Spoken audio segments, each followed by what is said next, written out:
Well, Sunday, the president told Fox's Bill O'Reilly there's not even a smidgen of corruption when it comes to the IRS targeting of conservative groups. But newly revealed emails obtained by the House Ways and Means Committee show former IRS Executive Lois Lerner conspired with the Treasury Department to change rules to allow regulations that would place restrictions on conservative nonprofits. Meantime, the Department of Justice attorney in charge of investigating the scandal, Barbara Bosserman, well, she's contributed nearly $7,000 to Obama campaigns over the last 10 years. On Thursday, Catherine Engelbrecht, who's appeared on this show twice and who has become the face of the IRS targeting scandal, testified before the House Oversight and Government Reform Subcommittee on Regulatory Affairs, where she took some questions from Ohio Congressman Jim Jordan. In your first 20 years of business, did the IRS ever audit you? No, sir. But once you filed your application, did they audit you? Many times. Okay. And in your first 20 years of business, did the FBI ever visit you? No, sir. But once you filed your application, did they visit you? 6 times. But Mr. Connolly wants us all to believe that's a coincidence. Yeah, coincidence.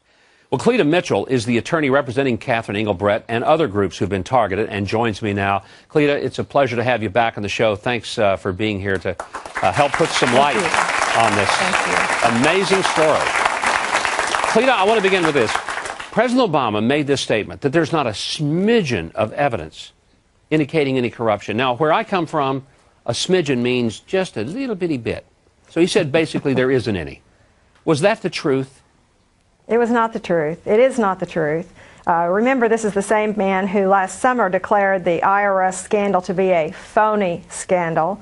He's done everything he can to divert attention from what really has been going on and is still going on in the IRS. And Governor, I have to tell you, I think that the administration is afraid of the people. And I think that because they were afraid of the people rising up as they did in 2010 to fight Obamacare, to fight spiraling out of control spending, I think that's exactly what they're afraid is going to happen in 2014, and that's why they have been trying to silence political opposition and philosophical opposition all over the country. You talked to the Department of Justice yesterday. Did you get any indication that they're maybe beginning to see the light on any of this? Can you tell us what they told you? Well, we didn't talk about a lot of things. Frankly, I ask a lot of questions. You know, they want to talk about True the Vote, and they want to talk about another couple of my clients. And, you know, one of the things that's worrisome to me is that it's taken them so long. And I said to them, I said, you know, I've been pretty publicly critical that you have just now gotten around to talking to me, and you've talked to none of the witnesses and the groups around the country. And of course their response is, well, we do things in our order. But one of the things that really worries me is that the Civil Rights Division is involved in this investigation, the Civil Rights Division of the Justice Department. And Governor, I don't know if you're aware, but the person who has just been named as the nominee to head the Civil Rights Division is somebody who led an international crusade to free a cop killer from Philadelphia and have his sentence commuted.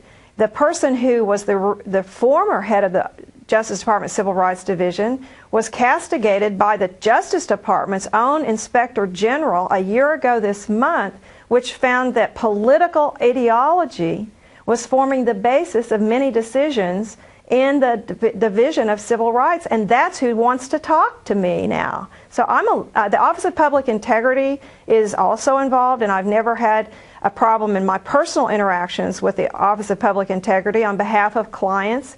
But remember that there were lawyers from the Office of Public Integrity who were sanctioned by the federal court when it was learned that the things that they had done against former Senator Ted Stevens constituted prosecutorial misconduct. So I think maybe it's time for a special independent counsel to be appointed so that perhaps we could then begin to have some confidence that the criminal actions that have taken place are really going to be investigated and pursued. And Cleta, I want to bring into focus that a lot of people assumed that when this was exposed and it became obvious that there were targeting of conservative groups and pro-life groups and pro-Jewish groups, that it would stop. Has the targeting stopped? Has the harassment stopped? Or is it still going on? It is still going on, Governor. In fact, last August, remember the TIGTA report, the Treasury Inspector General for Tax Administration report, that confirmed that there was indeed philosophical political targeting of conservative groups. That came out in May. In August of 2013, the IRS sent more letters to groups, conservative groups. 2 of my clients received even more letters asking further information, further questions, intrusive, burdensome questions, which I believe they'd already asked and answered several times before. One of the groups that I represent did get its tax-exempt status finally in November of 2013, 3.5 years after applying. Another group, the Tea Party Patriots, still has not received its tax-exempt status after more than 3 years. What would it take to resolve this? What is going to finally bring this to a halt and resolve it and satisfy it? I think we have to get the IRS out of the process altogether. Number one, I think that we have to have, I don't think you should have to go ask the federal government, Mother May I, before you can function as a nonprofit exempt organization. So I think we ought to get them out of that process altogether. Number two, I think that we need to make certain that the IRS is never able to use political contribution information for purposes of defining who gets audited and who doesn't, because I think that's what they're doing. And number three, I think we should have organizations, we should repeal the law that makes them tell the IRS who their donors are. I don't think the government has any business knowing that.